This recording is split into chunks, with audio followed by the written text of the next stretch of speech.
Le plus beau jour de sa vie devait commencer par un « oui ». Il s'est terminé par un silence glacial, et une vérité que personne n'était prêt à affronter. Ce matin-là, tout le village était en fête. Le soleil baignait les maisons de sa lumière dorée, les tambours résonnaient au loin, les enfants couraient entre les invités élégamment habillés. On ne parlait que de ça, le mariage de Samuel. Un jeune homme respecté, travailleur, aimé de tous. Depuis l'adolescence, il s'était toujours battu pour aider ses parents, soutenir les anciens, protéger les plus faibles. Pour beaucoup, il incarnait l'homme idéal. Et aujourd'hui, il allait enfin épouser celle qu'il aimait. Devant l'autel, Samuel ajustait nerveusement les manches de son costume clair. Ses mains tremblaient légèrement. Son cœur battait si fort qu'il avait l'impression que tout le monde pouvait l'entendre. Ce n'était pas de la peur, c'était de l'amour. Un amour profond, sincère, presque naïf. La femme qui l'attendait s'appelait Amina. Une jeune femme apparut dans le village comme un souffle de vent. Personne ne savait vraiment d'où elle venait. Elle était simplement arrivée un jour, avec ce sourire doux qui rassure, ce regard calme qui apaise. Elle parlait peu, observait beaucoup. Certains la trouvaient mystérieuse, d'autres étrangement parfaite. Mais Samuel, lui, n'avait vu qu'une chose, sa bonté. Leur histoire avait commencé simplement. Une discussion au marché, un regard échangé, un sourire de trop.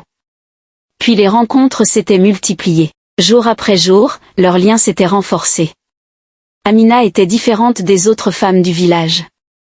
Elle n'aimait pas les fêtes bruyantes, préférait les silences partagés, les longues promenades au crépuscule.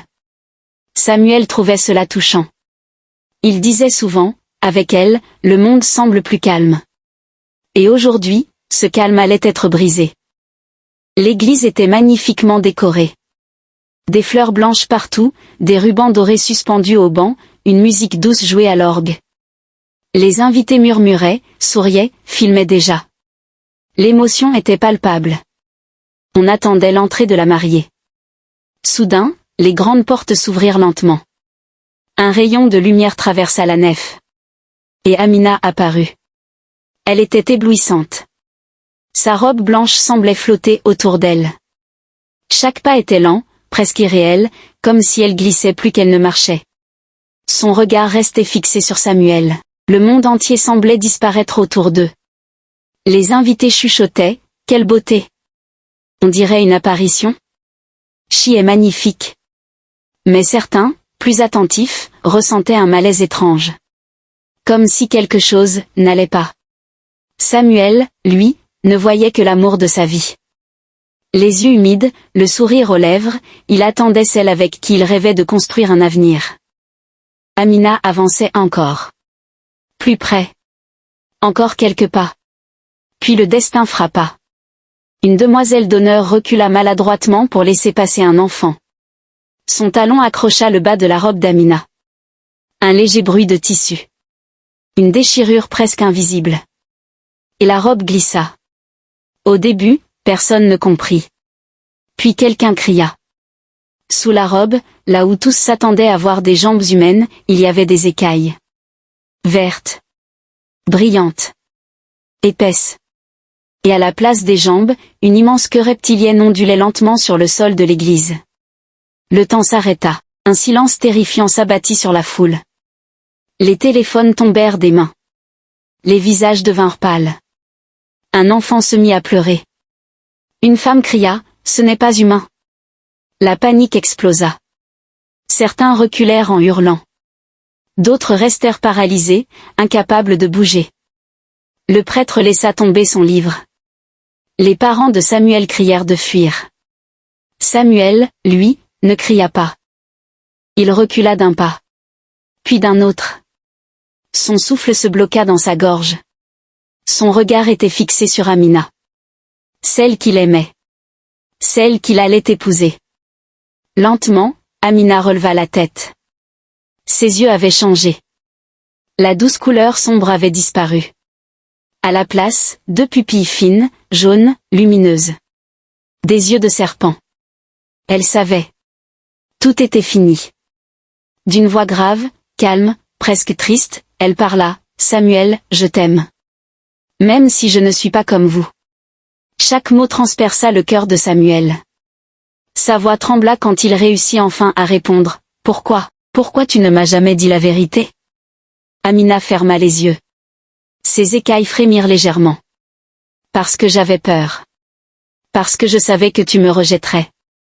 Je voulais juste être aimée, un peu, comme une humaine. » Le silence revint, encore plus lourd.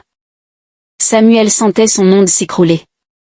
Tous leurs souvenirs défilaient dans sa tête, leurs rires, leurs promesses, leurs nuits à parler de l'avenir. Était-ce un mensonge? Était-ce réel? Puis Amina murmura, « Je vais partir. » Samuel sursauta.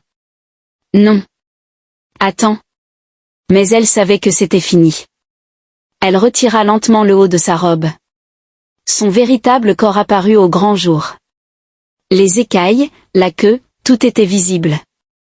Et pourtant, au milieu de cette apparence terrifiante, une immense tristesse se lisait dans ses yeux. Elle se tourna une dernière fois vers Samuel. « Je t'ai aimé honnêtement, même si je n'en avais pas le droit. » Puis elle commença à ramper vers la sortie. Chaque mouvement faisait frémir les invités. Personne n'osa l'arrêter. Personne n'osa bouger. Arrivée à la porte, Amina laissa tomber son bouquet. Les fleurs roulèrent doucement jusqu'au centre de l'église. La porte se referma derrière elle. Samuel tomba à genoux. Le mariage était mort. Son amour aussi. Les invités quittèrent l'église un à un, en silence. Certains parlaient de démons. D'autres d'esprits. D'autres encore refusaient d'y croire. Mais Samuel ne les entendait pas. Il fixait la porte. Des jours passèrent. Puis des semaines. Samuel ne fut plus jamais le même. Il ne riait plus. Il parlait peu. Chaque nuit, il revoyait le regard d'Amina.